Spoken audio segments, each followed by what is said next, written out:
A black man, no weapon, no threat, just walking out of a grocery store with a bag of groceries and a toddler's plastic giraffe, but suddenly, a cop's got a gun in his face. Suspicious behavior, the officer claims. Sure, like that's not the oldest trick in the book. If you want to see what happens when justice gets disrespected, keep listening, because what unfolded after they read my ID left the whole city talking and might just leave you speechless. My name's Reuben Hayes, and I've spent more hours in a courtroom than I care to count, but nothing ever prepares you for a Saturday like this. I was just trying to get home to my family bag full of eggs, milk, a little treat for my daughter Naomi, and that goofy giraffe she can't sleep without. That day, the sun was out, people on their porches, but I could feel it, that stare. That low hum of suspicion you learn to live with, even when the lines on the map say segregation is dead. It was Officer Morrison behind the wheel. I'd seen him around mirrored sunglasses, permanent scowl, his hand always a little too close to his holster. To him, I was just another face. Not a judge, not a neighbor, just another black man who didn't look like he belonged. As I crossed the parking lot, I felt that itch in the air, like trouble brewing even if you do everything right. He stepped out of his cruiser, voice sharp as broken glass. "Hey you, stop." My mother's warnings echoed in my mind. Keep your hands visible, speak slow, don't give them an excuse. What seems to be the problem, officer? I kept it even, but I could see in his eyes this wasn't about protocol. This was about proving something. "Let's see some ID," he barked, eyes already searching for a reason to escalate. I said, "I'm heading home. No trouble here." But he didn't want words, he wanted compliance. The crowd started to gather, phones out, that instinct for self-preservation, now a show for everyone on the block. My heart wasn't racing out of fear. It was the bone-deep weariness that comes from knowing this dance, this fight for dignity, never really ends. Slowly, I reached for my wallet, announcing every move, feeling the tension in the air snap like a cable ready to break. When he finally looked down at my ID, you could see the world tilt. Judge Reuben Hayes. He read it like the words tasted bad in his mouth. For a moment, he froze, realizing this wasn't just another stop. I saw it, that little flicker of doubt, quickly smothered by his training. "Just doing my job," he grunted, voice brittle. "Maybe one day you'll learn not every black man with groceries is a threat." I replied, feeling the heat in my chest, trying to keep my voice calm, but not small. A little girl clutched her mother's hand, whispering, "Why's that man yelling at the judge?" Kids always cut right to the bone, don't they? Morrison handed my ID back and slunk off, but the damage, the scar left in the air, lingered. I got in my car, sat for a second, thinking, is this what it takes to make change? Or just another story people whisper about and forget? Back home, the house glowed with light as sanctuary after the storm. My wife, Claire, greeted me with that look, the kind that says she already knows what happened. "Morrison again?" she asked, and I nodded. "They never learn," she said, taking the giraffe from my hand, her strength wrapping around mine. "But we keep standing, don't we?" Naomi came running in, joy untouched, announcing her Aunt Brenda would join us for dinner. Brenda's arrival, her energy like a summer storm, brought laughter and relief. And as we ate, she leaned in, dropping a bombshell. "You won't believe who called Marcus Grant. Civil rights Marcus. He wants your story to anchor a push for police accountability. Your name is everywhere. It's viral." I felt the weight, the responsibility, but also an old fire ignite. "What are they saying?" I asked. "They want you to lead, Reuben. Marcus wants to take your case public and push for real change, not just another headline."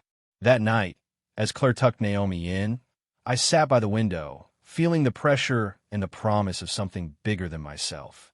The next week, I found myself in a room with Marcus and a team of advocates, activists, lawyers, dreamers, fighters. "You've been fighting in court, Judge," Marcus said, "but this is about changing the system. Filing motions, digging up complaints, rewriting the rules." And for the first time in a long while, I felt like I wasn't fighting alone. As plans took shape, I realized this wasn't just about me. It was about every person who ever got stopped for looking out of place. Suddenly, my story was everywhere: social media, cable news, angry debates in barbershops and quiet corners of City Hall. Rallies sprung up overnight, people of every color carrying signs and hopes and heartbreaks. Naomi rode on Claire's shoulders at the biggest march. Holding a sign, she drew herself. Justice for all. The power of all those voices, rising as one, washed over me like a tide. City Hall called the mayor herself, Rodriguez, asked me to testify. This isn't just about one cop, Councilwoman Tara Green told the room. It's about a broken system. Proposals flew.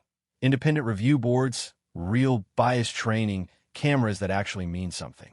You could feel the old guard straining to hold on, but the crowd outside was louder than any resistance inside. The day of the hearing, the courtroom was packed people from every walk of life, their eyes fixed on a verdict bigger than one man. Morrison sat there, face pale, no longer the unquestioned authority. The prosecutor laid it out. This is about dignity, about whether we accept a culture where some lives are always suspect. I took the stand, telling my story not as a victim, but as someone fighting for the next person in line. Morrison's defense was all routine policy. I was just doing my job. But when pressed, you could see at the cracks, the discomfort, the realization that the rules he'd lived by were being rewritten in real time.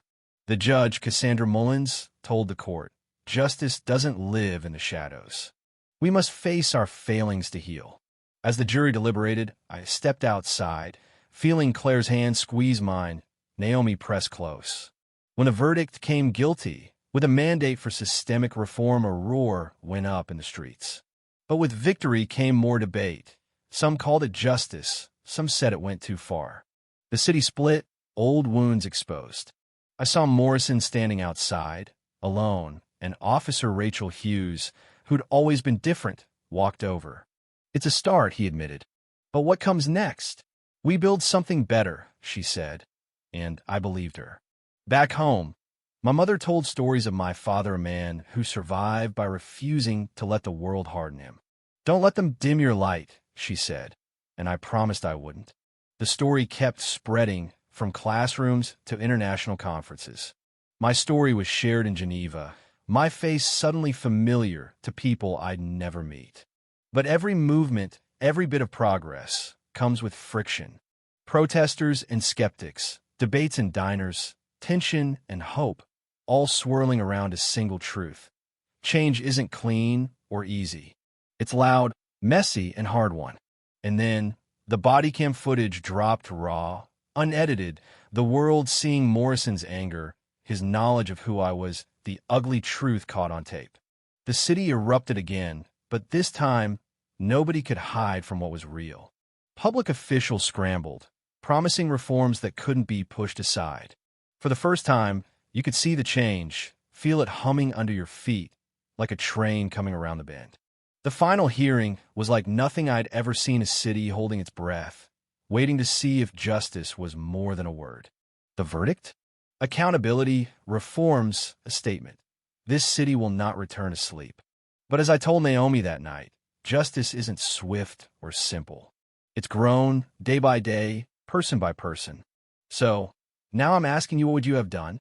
Was justice served? Is accountability enough? Or is this just the first crack in a wall that needs to come down? Drop your thoughts below, because this story isn't over, not by a long shot. And the conversation we start here might just be what tips the scales, one voice at a time.